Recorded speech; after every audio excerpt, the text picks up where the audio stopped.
I don't know about you guys, but my love for pro wrestling has really taken a pounding lately. I mean, WWE is as boring as it's ever been. ROH and HDNet, they deliver in the ring, but I find the show itself kind of difficult to get into a lot of the time. And TNA, they're doing some things that I like, but for everything they do right, they do something else that frustrates me enough to make my hair fall out. I mean, it's reaching a point now where I feel like at any given moment, any stupid, pointless thing that they do might be the last straw. The straw that broke the camel's back, that will throw me into a screaming fit so horrible, so intense, that it would shatter the walls of this universe, causing me to vanish from this plane of existence and send me hurtling into the fourth dimension. Oh, it could happen. Just wait. It could happen.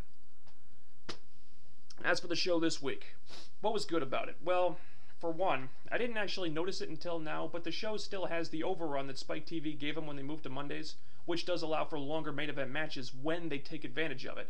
And that certainly does come in handy on shows like this, which are so overloaded with content that the main event doesn't actually start until 10:57. Now, the opening segment was pretty good in terms of setting up the rest of the show and establishing a main event. So far, so good with the rebuilding of Samoa Joe. He still looks like a badass, but I did not like him beating the hell out of Sting only to get upstaged by Matt Morgan and then RVD and then Hulk Hogan. By the time all those guys were out there, Joe essentially disappeared. I mean, I don't know why Hogan was even out there in the first place. I mean, so Eric Bischoff can book a main event, but then he needs Hogan's permission to change it? I guess Hogan needed his allotted screen time for the week. The Jay Lethal push is still going very well. Somehow they've managed not to screw that up yet. And I'm liking the thing with him and AJ, even as it pertains to the stuff with Kaz and Flair. I still don't want AJ to leave the group yet, but it looks like that might be in the works now. If he does leave, I think it would at least make sense. I don't want to see it happen just yet, though. We had a couple good matches with Jeff Hardy, James Storm, Ken Anderson, Robert Roode. They announced a bunch of new matches for the Slammiversary card, and thankfully, these look a lot more promising than the stuff we already had on there. Beer Money versus Jeff Hardy, Ken Anderson only has a few weeks of build-up, but it should at least be a good match. AJ versus Jay Lethal should be great, and Kurt Angle versus Kaz, hell yeah. Now let's talk about that one for a minute. Alright, this is the match that I'm most looking forward to, and the weird part is that it's mostly because the writers have devoted so little time to it. How sad is that? I mean, by this I mean, it's very simple, it's very straightforward.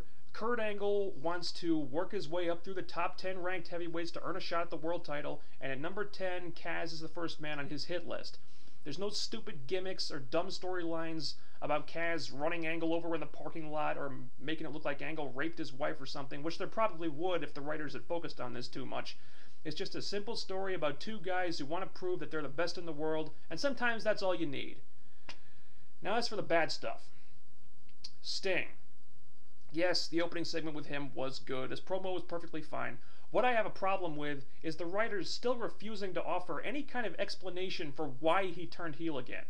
Yeah, I know, the only thing that's for sure about Sting is nothing's for sure, but the whole why Sting, why angle is really getting old. I mean, I keep waiting for it to show up on a t-shirt or something. I mean, Sting spent most of last year as a heel. So I fail to see why it's so shocking that he's won now. And I have no idea why they're dragging this thing out so long. It's been months now.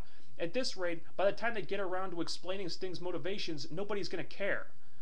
Hell, I don't really care anymore. I'd rather they explain who bloodied Eric Bischoff backstage months ago, or why the hell Samoa Joe got kidnapped by ninjas in the parking lot. Next, while I do like that they're putting Kaz with Ric Flair, because I think that could do a lot for Kaz, I don't like him being overshadowed by Ric Flair. Look what happened when Kurt Angle came out to challenge him. He's all, hey Kazarian, it's you and me at Slammiversary, and your ass is mine. But then Flair starts talking, and Kaz just immediately faded into the background. I mean, the whole purpose of this should be for Flair to elevate Kaz, but he kind of came off like a complete non-entity here. I mean, Flair should just, get him right up in Angle's face and said, this guy is going to kick your ass, Angle, and whatever. But I mean, no, we didn't get any of that. And concurrently, AJ kind of acted like Ric Flair's bitch. Why is AJ letting Flair boss him around like this? If Flair treats you like that, get in his face. You're AJ Styles. You got nothing to prove to him. If anything, Flair should be subservient to AJ at this point, not the other way around. Writing like this does not make your young talent look like stars. It does the exact opposite. And finally, the coup de grace. The cherry on the cake. Oh, God, I don't even want to say it.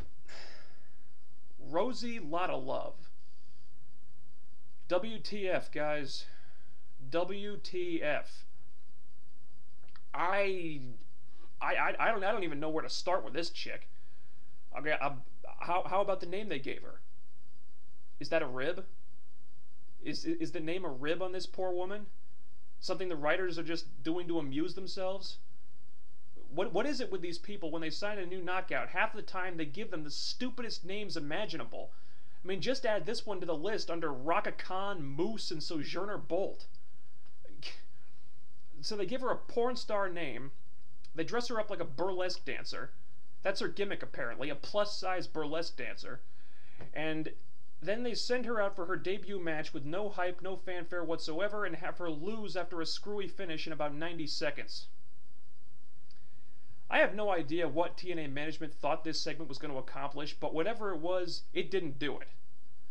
And the character they gave her is just so damn campy, goofy, just over-the-top cartoonish. I'm not crapping on the woman herself. She's just doing the gimmick they stuck her with. And the gimmick is the fucking problem. I mean, it's just bad. It's like that 70s guy Mike Awesome bad.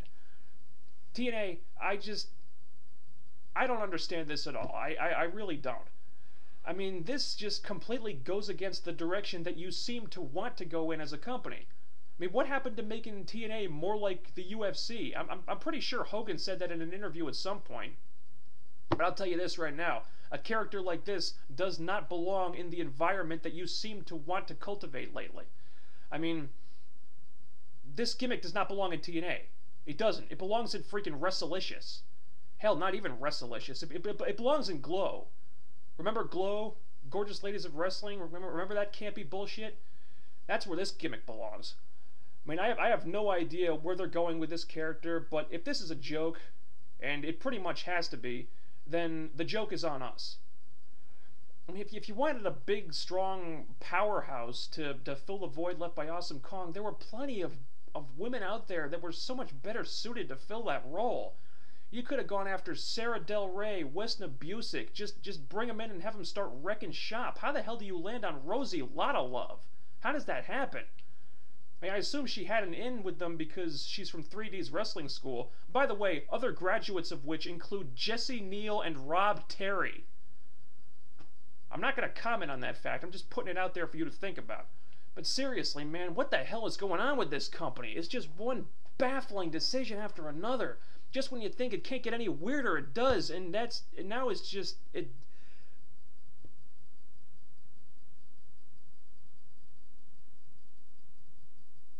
Oh my God. That was it.